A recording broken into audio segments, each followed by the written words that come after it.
This February, we purchased this 1985 John Deere 4850 two-wheel drive.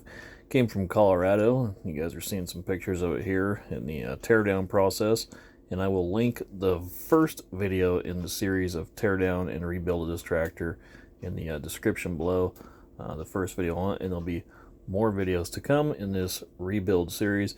But you guys are just seeing a few pictures here of parts going in and parts that were getting dropped off, and all the dirt and mud and everything that came out of this tractor. Very sandy dirt in Colorado, so that sand got into everything. Every crack and crevice is just loaded with that sandy dirt.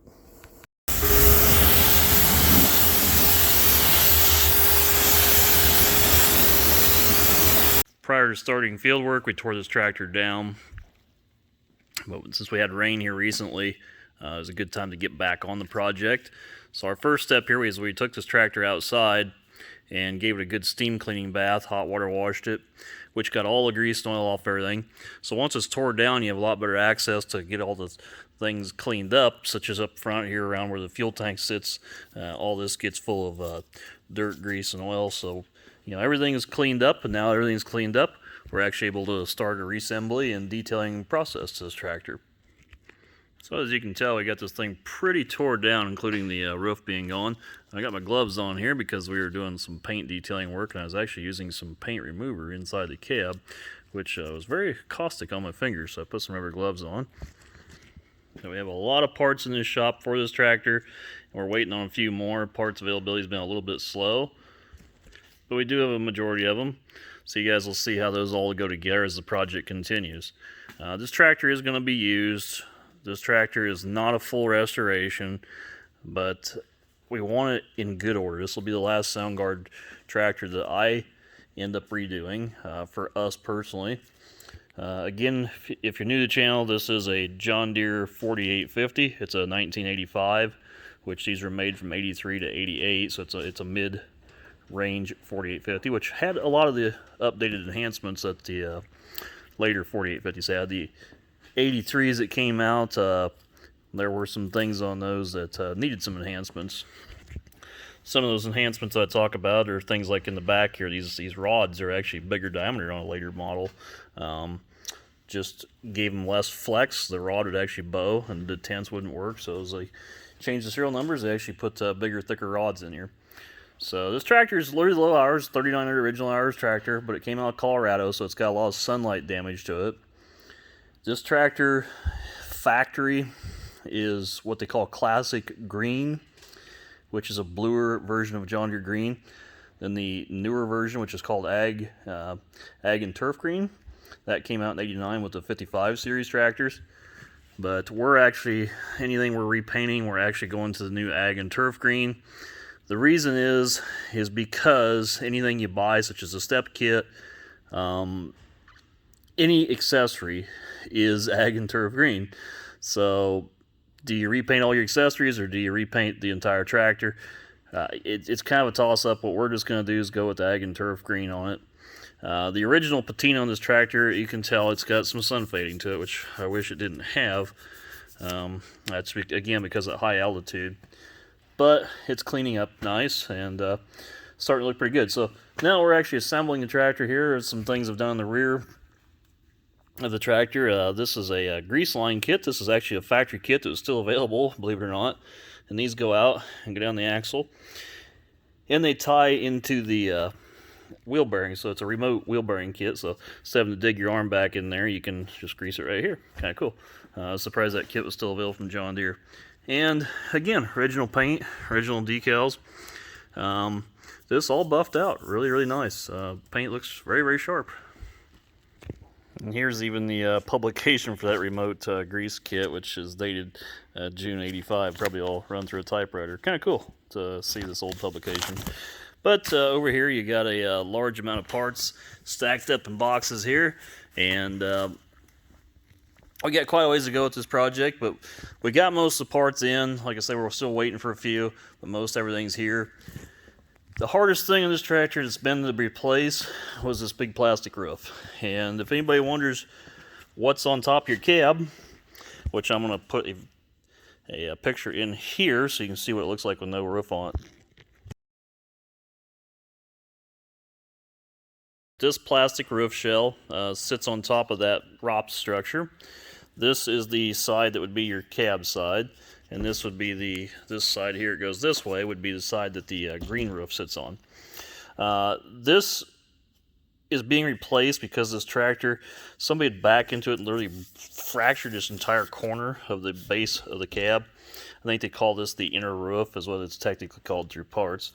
But how it attaches is these holes, and they're pop rivets. And basically there's just like a bead of caulk that goes around here, and then it pop rivets down. It doesn't weigh very much. The whole thing probably doesn't weigh 30 pounds. And everything fits into it. As you can see, it's designed, you know, there's your air conditioning, there's the pan, and here's your drains. And John Deere's wonderful recirculation system, which the filter housing actually sits up in here, and this is your seat's right below this. So, I mean, it's all new. It's a complete kit, which meant that it came with the foam, or majority of the foam. And this thing is quite a bit of work to put together, just because like your air conditioning plenum actually sits in here, and here's that system, so you can see where your knobs hook up here. This all sits in there.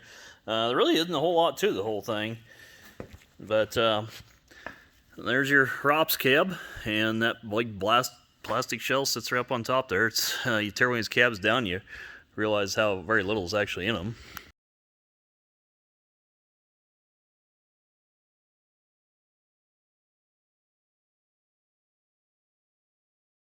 So our goal here is, with this tractor, we need to get the roof on. You gotta get the top sealed up so we can start reassembling there. Then we'll put the cab door back on, re-shim it, get it refit, and get the door seals on. At that point, we'll be able to have a sealed up cab to where we can actually start replacing interior and detailing the inside of the cab. The next step will be to do the exterior, which is sheet metal and any little leaks or anything that need to be fixed along the way, which I think most of those are taken care of already. And it'll just be basically detail work throughout, reassembly of fenders, lights, and any electrical that needs to be dealt with along the way. And then you'll have a field-ready operational tractor. It takes a lot of work to get to that point. That cab right there, we expect to spend probably a good 10 days just on that, and then sheet metal and detailing there on out. Again, this is an original paint tractor, and going up here close like the engine block, like this line was shot, so we went ahead and replaced it. New pulleys and bearings, everything in here, so we went ahead and replaced all that. But you can tell it's a lower tractor, you know, nothing's really baked, good shape. Did repaint the intercooler, it's got all new air compressor and everything on it. New radiator, this was all done before we got it. But we're in good shape with it. New muffler. I know some of you guys won't like that because you want the chrome stacks on there. There's going to be a large part of this that doesn't get repainted. I'm not going to pull these lines out of here. To pre-paint what he's right, I mean, you need to pull these lines. You need to pull the compressors. You need to take the hoses off. You need to 100% tear down as it went down the assembly line of the factory is how it needs to be painted to do it right. So original patina on stuff, you know, the block, we're not going to paint it. It's just not worth the amount of tear down to do it right, and I don't want to be the guy that just paints everything with a paint gun. I don't think that those are very good looking restros. Personally, I'd rather paint the parts that got worked on than to overpaint everything that's doesn't need to be painted. And this tractor is not 100% restoration. This tractor is actually going to be used on a regular basis on our farm, so we're not gonna do 100% restoration on it. We did put the step kit on it.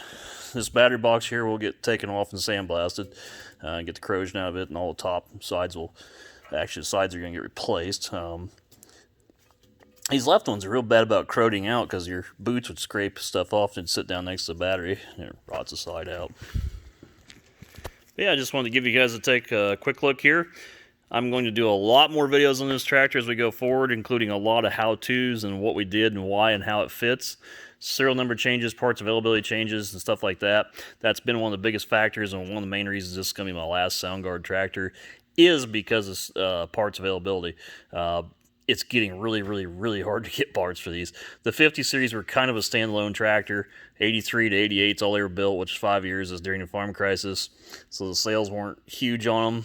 So brindle brown interior, which it was the only one out of all the old Sound Guardies that had the brindle brown inside, getting a little bit hard to get parts for. Luckily, there is a company I'm working with that's giving me a wonderful cab interior, and I will do videos on all that and detail on everything else as the project moves forward. So thanks for watching. Work did continue on the 4850 after I shot the first part of this video, so I thought I'd share some pictures I took along the way. This is us getting ready to put the cab roof, which is called the inner cab roof, on the tractor, and then this is us actually working on the cab roof. I tried to show how the air conditioning system and the heater system works in this tractor. There's the air conditioning lines, which actually come along the edge of a corner post, which the cab is essentially 4 pieces of steel, which produce the ROPS system, which is a rollover protective device. Then on top of the ROPS is this large plastic shell, which pop rivets down, like I explained earlier in the video. Then you have the air conditioning and heating system that sits up top, which is not a whole lot to it if you look at it. It's a very kind of a cheeky built system. You tear one down, you realize how very little there actually is to it. And getting the grommets in place there where they seal in. Then there's these little plastic drop-in pieces that seal the cab up. And the cabs actually pull air in through the outside edges of the roof, pulls up through the air conditioning coils down through the inside of the cab. And there's the main air filter, which sits above the seat. Now you're seeing me put the door bushings in. I put the door up there, which I did that alone. The door is about 75 pounds. It actually is quite difficult to do. It's shimmed out and shuts tight. So progress is being made. Stay tuned for more videos on this series of tractor.